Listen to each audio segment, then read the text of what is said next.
Welcome to the R&J Yarn, Ron and I's podcast, where we like to talk to people doing innovative things and making big contributions in our communities. Well, last week, Ron, we had a great chat to Dr. David. Did you get out into a bit of nature like he suggested? Yeah, I did, Jimmy. I got down to Phillip Island and did a bit of snorkeling. You know, it's my second home down there, so it was great. Wonderful, Ron. Superb. And so today we're talking about renewable energy. Obviously, Jimmy's career is in renewable energy, and he likes to think he's a bit of an expert in this sort of stuff. Yeah. So I thought I'd prepare some questions for you. Yeah. On renewable energy, just to kind of see what your thoughts are. And I haven't seen these, so this will be good. Yeah. Okay, so my first, because I think this is kind of like the 101 as well in terms of what we did last week with David and the psychedelics. Yeah. So I thought the first question was, why is renewable energy so easy to make these days? It seems like it's very low cost, or is that a myth? No, it is low cost, and it's basically just due to mass market. So because in the past there wasn't much solar power, wasn't many solar systems down your street, whereas nowadays there's heaps of them, and so it's just brought the cost down. Yeah. And same with wind turbines, there didn't used to be that many wind turbines, but if you go out Western Vic now you see heaps of them. So I think that's basically the reason. It's they're just all over the world now and costs have come down, and I think that's one of the reasons. And so what percentage of Australians use renewable energy?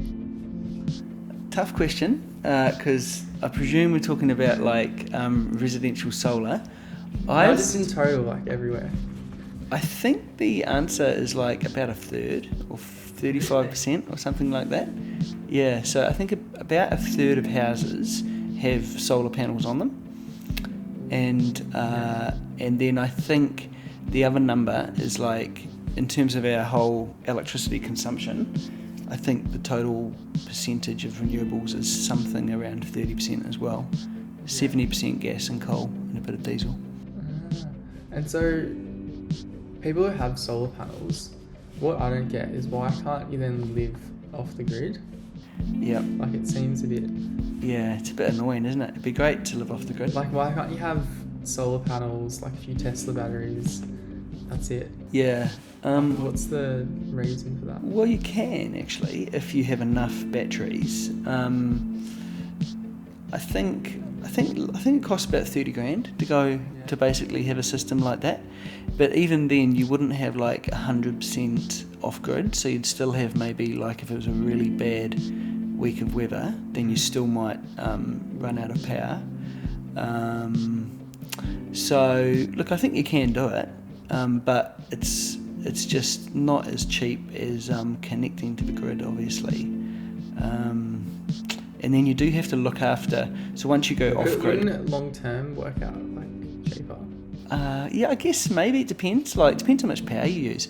If you don't use a lot of power. But if you have, say, you have solar panels and you have batteries, it's obviously a big upfront cost. But what's your ongoing cost in a scenario like that? Is it much maintenance, or do you have to replace your batteries? Maybe after 10 years, 12 years.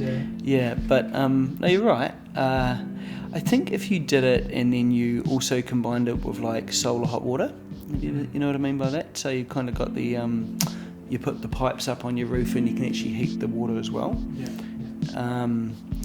Then I reckon probably not a bad idea if you lived rurally, and in places like Phillip Island, often the lines charges are quite high as well because there's not a heap of people down there, so you actually pay a lot for the poles and wires in the streets. So actually might be worth having a look down there. Ring a bell and I'll have a look. Yeah, and so why are people out there saying gotta invest in lithium? Why is it so popular compared to other storage of energy at the moment, hydrogen or something else? Yeah, because lithium is kind of the here and now, and we could make, Tesla can build a battery in Australia in 100 days, and they proved that, right? So we need battery to store all the power from the wind and the solar, and it's just the solution that can be deployed so quickly. All the other ideas like, pumped hydro and hydrogen and flow batteries and what else, Ron? There's quite a few, isn't there? But these are all going to take years and years and years to make happen, whereas the batteries are just here and now. So I think and also the batteries are also being made for the electric cars, so that whole supply chain's just sort of going gangbusters, and so I think that's the other reason. And lithium is, of course, lithium's the best. Lithium is very important because it's a very fast-acting chemical, and that's what we need with our energy storage and on cars, by the way. You need to be able to, press the button and get the power very quickly.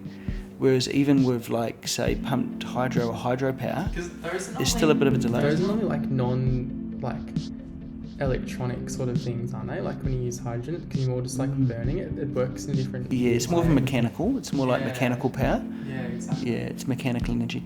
Whereas the batteries is electrical energy. So yeah, it's a good point as well, actually. And so, renewable energy is cheap to make. We've established that because it's whole scale. But what about the infrastructure for Australia? Why haven't we all just switched? Because it's obviously because we don't have the pipeline and we don't have. Yep. Because as you said, Ron, there's the issue with getting the power into the cities, and because the grid wasn't built for the renewables, that's a big issue. Can you use existing?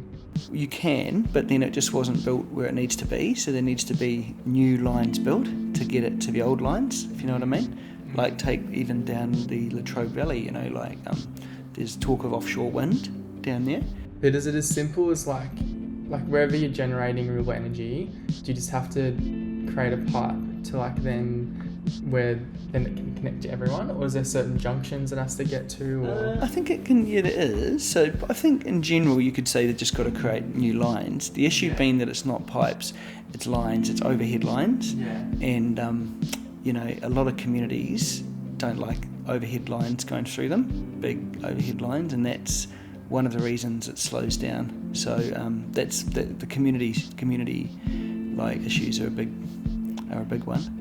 And last question here, before everyone gets bored from watching, why not just get nuclear energy? Where does that fit into all this? Yeah, the issue I think is it's a good idea. I mean, it makes sense, doesn't it? We've got all uranium in Australia, and we've got heaps of space, so it's not as if there's nowhere to put the nuclear power stations. But the issue is that it's just going to take so long. I think it'd take 10 years to build a nuclear power station, and by then all these coal-fired stations will already be retired. So it's kind of just a bit long, but you wouldn't say never, and maybe the nuclear subs is kind of the first step to it. So do I think gut feel won't happen here? I think the problem will be solved by the time the nuclear is ready. So yeah, but we'll see. Yeah, I agree. Okay, so who are we chatting to today? Okay, Ron. Well, it's good we had that little 101 there, because today we're chatting to Dr Inna Braverman, and Inna is a CEO of a NASDAQ listed company, so it's a bit of a step forward for us as well, Ron. And the company is EcoWave Power, and they're a wave energy firm based in Tel Aviv in Israel, and they've got a really cutting edge wave energy business, and it's a little bit different to say the other wave energy businesses we've seen, and we'll let Inna talk about it, and then maybe at the end we can have a bit of a discussion about the possibilities as well. Absolutely, let's roll into it. Okay.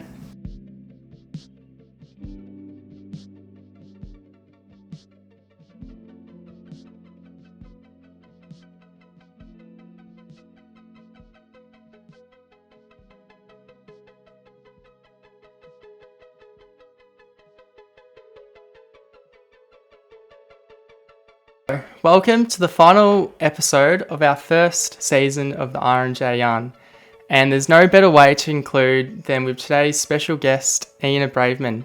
Inna grew up in Ukraine and was a survivor of Chernobyl despite having a rough start to her life Inna excelled at uni and straight after founded EcoWave at the age of 24. She has since been recognised as a winner of the United Nations Climate Action Award and 30 Most Influential Woman of the 21st Century by MSN.com. Inna, it's truly an honour to chat to you here today. How have you been? Did you have a good weekend? Yeah, it's not actually the Israeli work week starts on Sunday, so our days off are Saturday and Friday. So it's like the middle of the week for us. But Oh, yeah. wow. How was yours? Yeah, it was really good, yeah. Midsummer over here, Inna. Okay, now we just start off with one or two just quick fire questions, sort of fun ones, Inna. Okay, now we know Israel's big for coffee. Do you prefer Israeli coffee or Western style coffee? I don't drink coffee at all, to be honest. I only drink tea, so... Good answer, Inna. Good on you. Okay. Another one, what would be your favourite holiday destination? Wow, a lot. I really like Gibraltar, actually, as a holiday destination where we have a power station. I like Spain as well. Portugal is an amazing holiday destination. The United States, different like many countries. I think I travel a lot, so I have a lot of favorites. Okay, great. Okay, and last one. Say you were stuck on a deserted island for a year or something. What would be the one thing that you'd want to take with you to the island? Can I take people? Yes, definitely. Good answer. Probably a person to keep me company. Great. Okay, and so, Inna, we just want to start with your, personal life growing up in Ukraine. Do you want to just give us a bit of a summary of what that was like as a child growing up? Yes, so I live in Israel, but we immigrated here when I was 4 years old. Before that, as you correctly said, Ron, I was born in Ukraine in 1986. 2 weeks after I was born, the Chernobyl nuclear reactor exploded, causing the largest in history nuclear disaster in terms of cost and casualties. By then, like about 95% of the newborn babies in Belarus, which is the border with Chernobyl, was born with the medical problems, with medical issues. There was a lot of heart failures and cancer and death and the respiratory problems. And I was one of the babies that actually got respiratory arrest, presumably due to the pollution in the area. I actually had a respiratory arrest, stopped breathing, and clinical death. And luckily, my mother, a nurse, she came to my crib on time and gave me a mouth-to-mouth resuscitation, which saved my life. So I got a second chance in life, and growing up with that feeling that, like, I don't remember it, I was a baby, but hearing about it in family gatherings and holidays and so on, I always felt like, wow, if I got a second chance in life, I probably have like a purpose. I should do something good with it. And really, when my journey with EcoWave Power started, I think I felt from the start that this is what I'm meant to do. Yeah, absolutely. So far, seems like you made great use of that second chance that you were given. So what were sort of your career aspirations while you were studying? Like, was it always that you wanted to go into renewable energy? And actually, no, because when we immigrated from Ukraine or USSR back then to Israel, we settled in a very, very small town in Israel called Akko. It's in the north of Israel. It was the 1990s. Israel was a very young country, still is a very young country. And, where we settled, there wasn't really, except that there was nothing to do except going to the beach, but there was not even a cinema back then in the city, but there was no such like talking about startups and technology and renewable energy. Like nobody knew about it in the 90s or even a lot after. So really, when I grew up, I had a feeling like, wow, I really want to do something special. I really want to change the world on the one hand, but on the other hand, like I was growing up in a very small town. I didn't have the contacts. I didn't have the money. I didn't have like any kind of, jumping point from where you can start. And so what I did decide when I grew up and I needed to choose what to study in the university, I chose to study political science because I thought, okay, like, how can I really make a change in the world? Maybe through politics, the innocence of when you're in your 20s, that like I'll become this great politician and maybe I can do something good for the world through that. And then life had its own like a unique path, and I ended up doing renewable energy, which is where I feel that I belong the most. So that's good.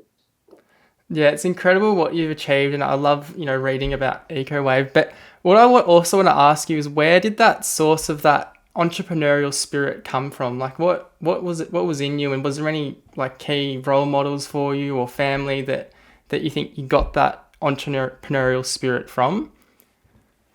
So first of all, my grandfather was the main engineer of the town that I grew up with in Ukraine. My father has a second degree in mechanical engineering, so I grew up in a very kind of engineering-oriented family. So I'm sure that although that's not what I chose to study, I'm sure that had a certain influence on the direction that I chose to pursue eventually.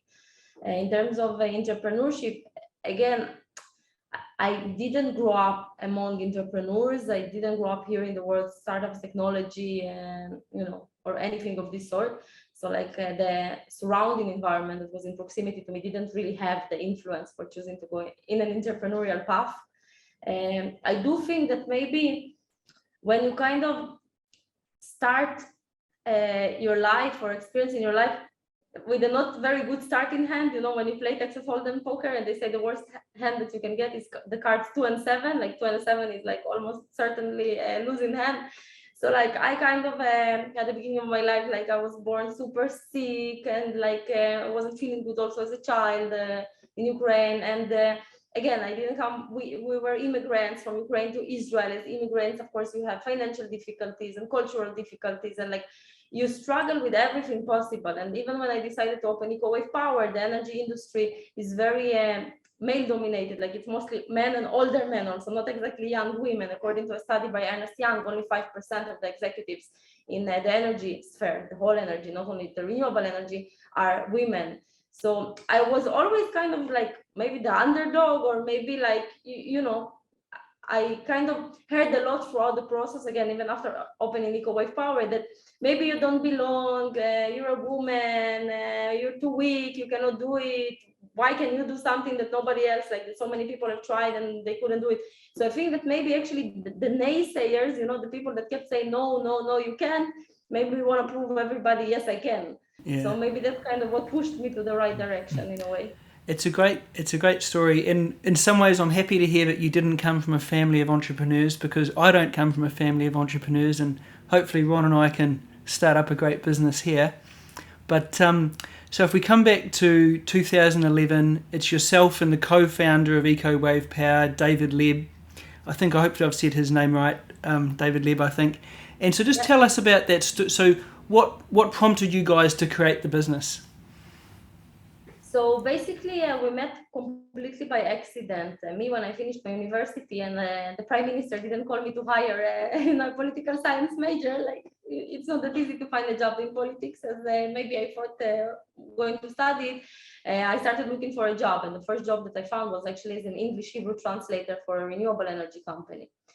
And that's where I discovered the whole world of like renewables, wind and solar and wave energy. And whereas back then, before 2011, solar energy and wind energy were already like fully known, they were fully developed. There was not a lot to innovate for solar and wind. Wave energy was something that, according to the World Energy Council, can produce twice the amount of electricity that the world produces now, yet no company, no matter how much money or contacts or technological expertise they had, no company was actually able to commercialize it.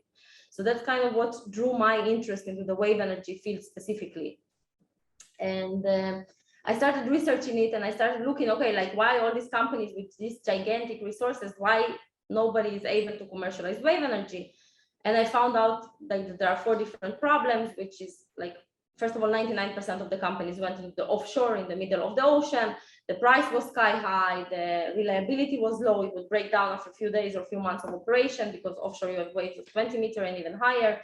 Insurance was a problem, grid connection was a problem, and the environmentalists were objecting offshore wave energy because it created a new presence on the ocean floor. So as a young, again, very passionate individual, I started researching like, how can I fix these problems? Because I understood that the only technology that will address all these problems will be something that we can commercialize, that the world will be able to commercialize. But I did not have anything that I could do with my ideas, because again, no money, no contacts, not coming from the right place, let's call it. And so I kind of put it aside as unrealistic. And then one day I went to a social event in Israel, and David came and sat next to me, and he said like, his first sentence was like, "What's your passion?" And I said, "Wave energy." And it turned out that he's a serial entrepreneur, and one of his investments is a surf hotel in Panama called Rancho Estero. And when he was there during the renovation of this hotel, he was looking at the power of the waves and also thinking like, wow, there must be something much better than you can do than only surfing. And I see you have a surfboard on the back, but then surfing and then marine sport. And he also started like researching it and developing his own concepts and ideas on a completely different like side of the world. And I think that when we met and I said wave energy, which wasn't exactly a popular term, it's not like saying, oh, we like, I don't know, iPhone or Coca-Cola, which everybody knows about, but like it's something that was extremely rare. I think it was like a match made in business heaven, you know, it was my passion, it was his passion. We thought about it in completely different like sides of the world. And then that was the beginning of EcoWave Power. And David is also he invested the first money into the company, the first $1 million into the company. And so, the business has been a great success and it's still growing, and you recently listed on the NASDAQ. Do you want to tell us, has there been challenges to grow the business and fundraise for the business, or have investors been pretty receptive to the story?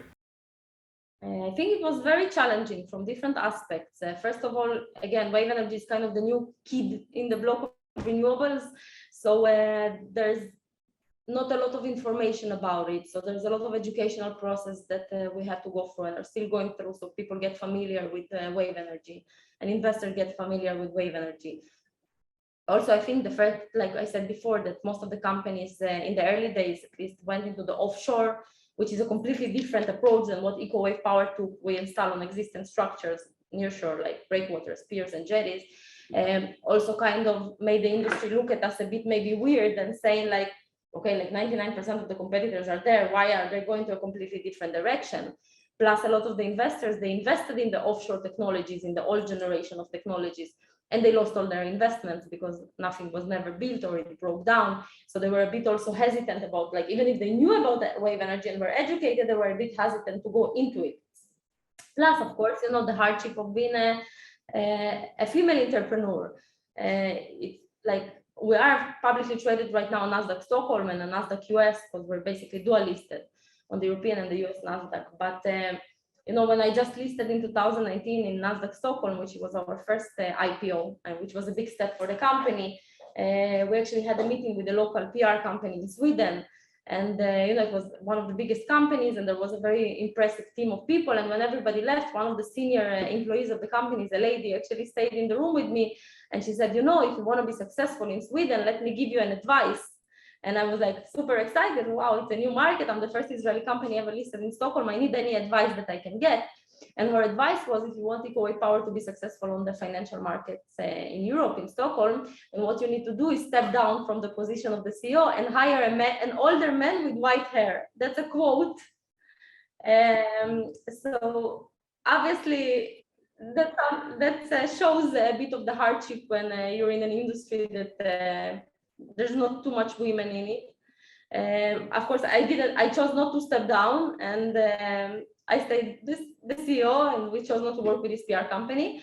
But what I learned from it, by the way, which is very important for me to say, I know it's not a podcast about female entrepreneurship, but in any case, that like no matter how many people tell you to step down, even if you're a man or a woman, don't do it, because like if it's your true passion, then you should go for it. You shouldn't step down, because if you step down, it's an example for your children, for our children, to step down as well and to give up, and that's not a good example.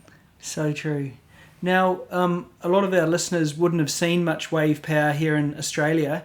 You've got a project in Tel Aviv, I believe, and you have a project in Gibraltar. What's sort of the future for wave energy, do you think? Are we going to see them come down here into Australia and to other parts of the world? So definitely, the company currently holds a project pipeline of 325.7 megawatts, and we keep growing the pipeline all the time. Australia is an amazing place for wave energy.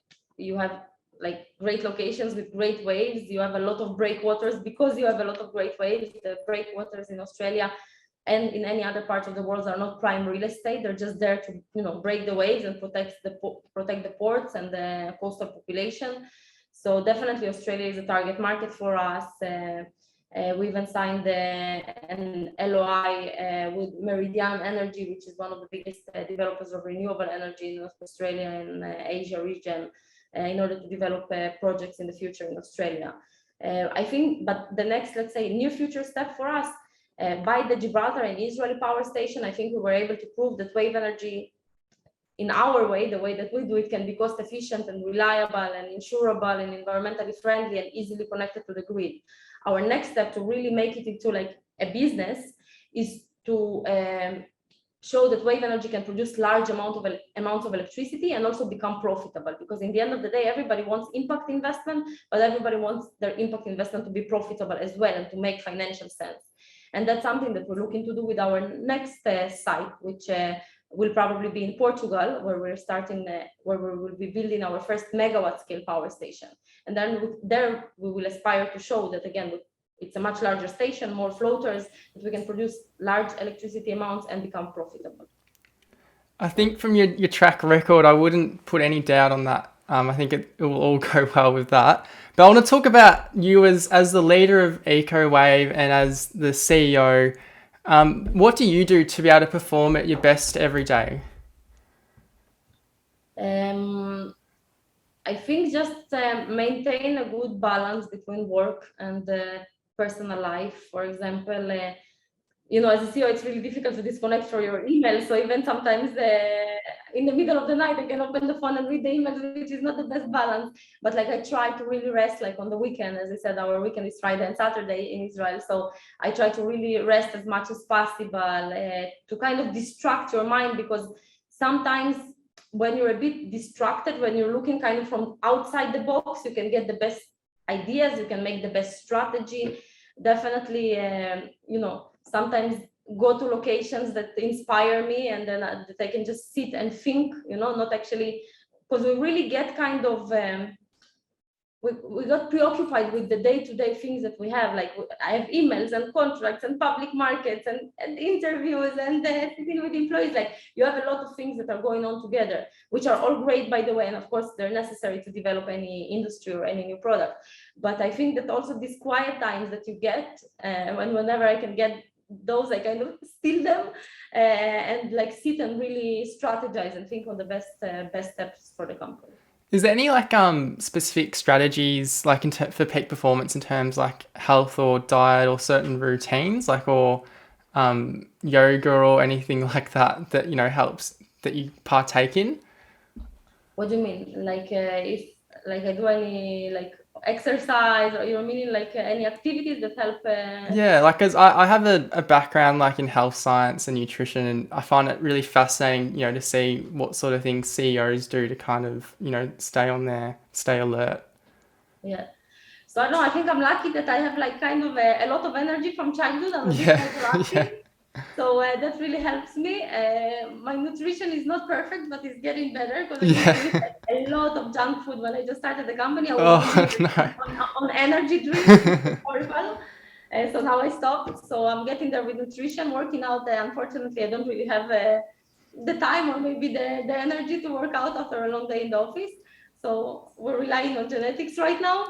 But I definitely agree with you that I think that, I know I have a lot of friends, CEOs, both female and male entrepreneurs, that they say that every time that they're stuck in their thought process, they go and they work out, and it's really like kind of releases that feeling of being stuck, and it really helps them move forward. Me, I think I more get like mentally disconnected, like meaning like read a book that's completely not related to my industry, watch a show, watch a movie, like do something that is completely not connected. I think that really makes my mind rest, Okay. And so we actually had a lady, Paula Allen, who's a CEO of she was superannuation businesses down in here in Australia a couple of weeks back. And she talked about exactly like you said earlier, about being a woman, starting your career in business, and I guess, as you said earlier, just not being knocked back. Do you have any advice for young women who are starting their career, perhaps in a male-dominated industry, as to how to get ahead? So one, definitely passion, because I always say that passion is the greatest renewable energy source, even stronger than the power of the waves. Second, be persistent, because again, you will hear a lot of no and you can't and you don't, but like if you believe in it, persist in it. And I think that a problem that I noticed that some women are having is the fact that they're really shy to speak about money, about funding needs. There's even like a number of studies that are made that are showing that when a woman needs, let's say, $1 million for her business, according to her business plan, she will ask for $100,000. She feels like she needs to prove herself first, and then she will ask the rest of the money. But it doesn't work like this in business. Sometimes something doesn't go in the timeline you planned or in the budget you planned. You always should have a safety net. Whereas a man, when he needs $1 million, he will ask for $5 million, because he wants to make sure that he's covered all around and so on. So I think not to be shy to speak about money. And another thing is that we don't have to be perfect. There's a famous study by Hewlett Packard that when there's a publication of, of a job, somebody's looking for a job, a woman would apply to that publication when she meets 100% of the criteria. A man applies when he meets only 60% of the criteria. He says, okay, I have 60, the 40%, I will like swing it down, I will make it happen. And a woman just will not apply. So that's something I think that we need to learn, that we don't need to be perfect. Nobody is perfect. Nobody expects us to be perfect. And like really to be an entrepreneur, I think we're the least perfect creatures on planet Earth. So I think that would really, really help to promote more women. Yeah, there's so many like unrealistic, expectations, I feel like, that are gendered, which is just ridiculous. But yeah, in terms of advice for climate conscious investors like myself and Jimmy, we love investing in impact stocks, as you mentioned. Do you have like any sort of, recommendations of how people can, get involved in that sort of thing? Like, is there certain companies that you think people should be looking at? First of all, I think we're in an era right now that there's a very high level of awareness regarding impact, regarding renewable energy, regarding, treating our planet in a nice way so it treats us nicely as well, and so we can keep living here safely. So there's a lot, like I really don't want to point out specific companies, but there's a lot. Again, renewable energy, food, agriculture companies that are better for our planet. There's really like friendly concrete, like all the breakwaters, they're built from concrete that is not that good to the environment. So now there's many companies that are creating like green concrete that does not disturb the environment. It can be anything. And regarding like how to help the movement or how to support, I would say that investing is not the only way to support. It's definitely one of the ways, because we need investments to have employees, to build projects, to be able to move.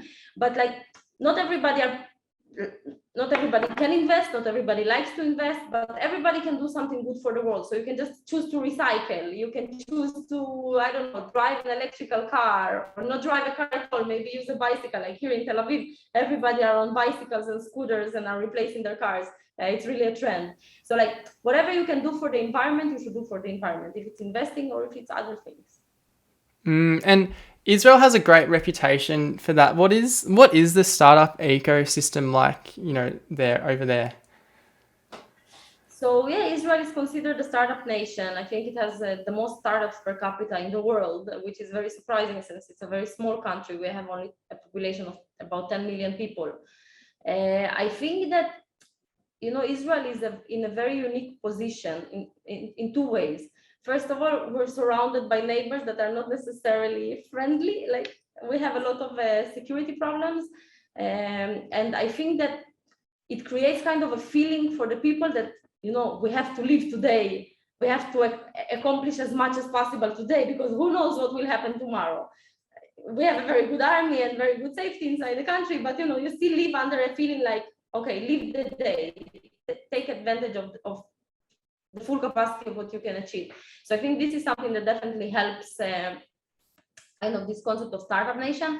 And the second thing is, I think that Israel is very uniquely positioned in the fact that we're missing a lot of things. Like, for example, there's no diamonds in Israel. There was not one diamond that was ever found in Israel, but we have one of the largest diamond exchanges in the world. We don't have oil, we don't have coal, we don't have a lot of like resources which other countries have. A lot of people, when I immigrated to Israel, they used to call Israel the banana republic, because we have a lot of bananas, but not really like resources that are considered of value. And I think the fact when you come to a country that you don't have anything, shortage. So I think the fact that you have shortage of everything really makes people like put their minds together and think how to develop the infrastructure or ideas or inventions that will fill in the gaps. So Israel became very famous for its irrigation systems. A company called Netafim became super famous worldwide. It was the first one that thought about a smart irrigation system that doesn't waste a lot of water. We're very known for our desalination technology. We're not like developed desalination and invested so much into desalination because we had too much water. We just didn't have water, so we had to do desalination. So I think we come from the place that we really don't have something and then we develop it. So I think that's what makes the country unique in that regard. Well, Inna, you need to get down to Australia and give us some of that urgency in terms of renewable energy, because we're operating on 60 or 70% coal and gas down here still. So you've got to get down here and bring your technology. Now, one last question. We like to finish by just asking you about a charity that you support or something that's a bit close to your heart. So is there any charity you'd like to give a shout out to? So actually, I try to support every year through Eco with Power different ventures that we believe in. So last year or 2 years ago, I think we supported the soccer team of Gibraltar. We gave them sponsorship, and this year they even opened the team of women footballists, like women soccer. So they call the team Wave FC, which is super cool. And now we're sponsoring, there will be a competition in Morocco this year where different female athletes from all over the world are doing a triathlon for a number of days. And there's 2 women from Israel. One is Israeli Arab and one is Israeli Jewish woman that will be participating. So we will be giving them the sponsorship, and it's the first time that Israel will be actually participating in this competition in Morocco, since we just did the peace treaty with Morocco through the Abraham peace agreements. So that's something that is also close to my heart. I try to really support a lot of young entrepreneurship, women in business, and so on. Okay, absolutely brilliant. I'm going to ask Ron to change the name of his soccer team. He's a goalie to Wave FC in the next season as well. Yeah, we'll have to change our name. But thank you so much for joining us today. We really appreciated the chat, and I hope you enjoy the rest of your week. Thank you very much for having me. It was super nice to be interviewed by 2 passionate individuals like yourself. Oh, well, we'll see you in Australia soon, Inna. I look forward to it. Hopefully when you open the borders. Okay, thanks so much for your time. You. Appreciate it. Thank you for yours. Bye-bye.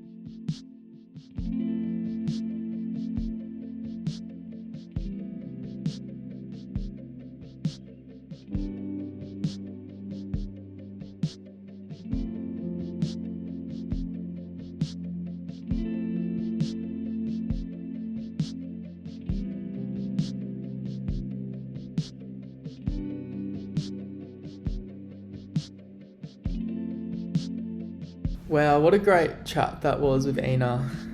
Really appreciated catching up with her, very busy person, and it was just an absolute honour. And I mean, the thing that stood out for me is just her story, really, like growing up being, affected by Chernobyl, and then going on to do what she did was just incredible.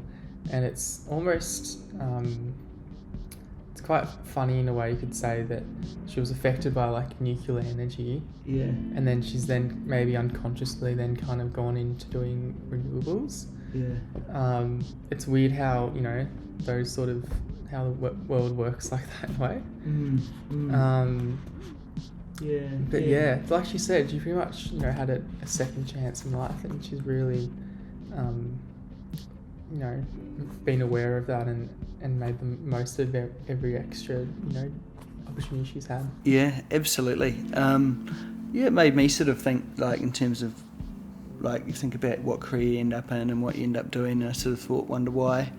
And I know I grew up, it's quite interesting, I just grew up very near a river in Wellington, Hutt River, and then I ended up working for Meridian in New Zealand to operate a whole bunch of hydropower stations along the major rivers of the South Island.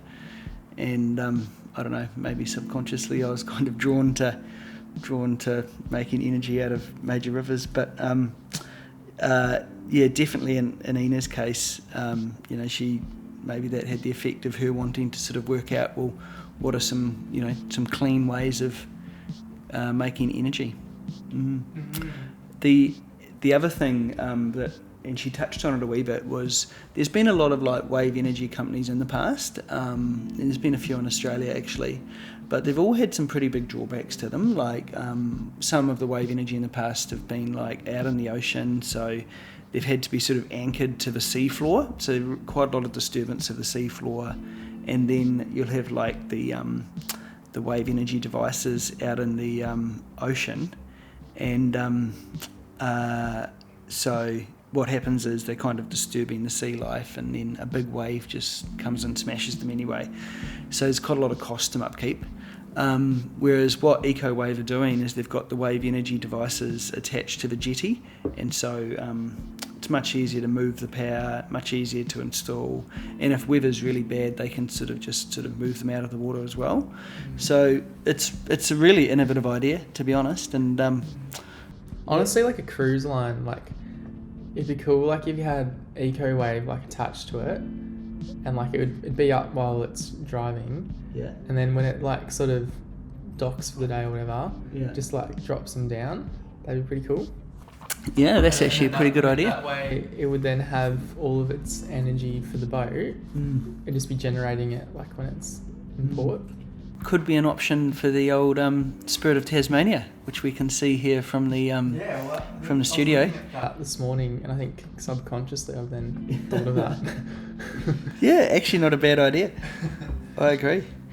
But yeah, it's things like that where you look at an old problem and you think, how can we fix that? And they obviously figured the problem with that was disturbing the sea life. So instead they've used a pre-existing infrastructure, whether it's jetties or even I think like even cliffs and stuff. They're exploring all sorts of areas, and there'll probably be some around Victoria soon. I think they are looking in Australia. But yeah, and the other thing was just what I really got from her was just her persona. Like I found she was very focused, very driven, very organized person, and it's just, I think she's a great just role model for other people, like coming out of uni and to achieve what she's achieved, coming from nothing. It's quite rare in a way to be a CEO. And and as she said, like early in her career, like electricity is a bit of a male-dominated industry, and she had a few pushbacks early on in her career, but she was very focused, and I think she says that it's quite a tough schedule. She has to travel a lot, but because she's passionate about it, and she's got a lot of energy for, I guess, what she's the business and renewable energy in generally, she's got a lot of energy for it, and she's making a huge success. So it's inspiring to see, really. And particularly considering she doesn't like coffee. Yeah, that was a real surprise. We had a lot of content prepared around the difference between Israeli coffee and Western style coffee, but we couldn't really use it. Yeah, but she probably likes tea or something. Like there's plenty of other great beverages out there. The other thing that we just touched on at the end with Ina was why is Israel such a great place for startup businesses and entrepreneurs?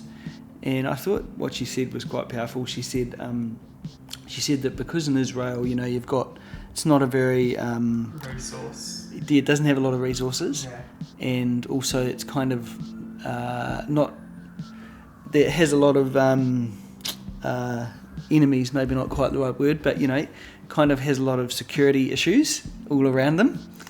In where they are, and so it really means that it's quite a young country as well. So people have a real energy to make the most of today, and there's kind of that pervades society in terms of really trying to get out there and make something happen. Yeah, it's like I want to get back to Israel and feel that energy. I think it's something that it's very different to Australia, isn't it? Because I feel like we're kind of away from everything. There's not much conflict. You can kind of lounge around here a bit more.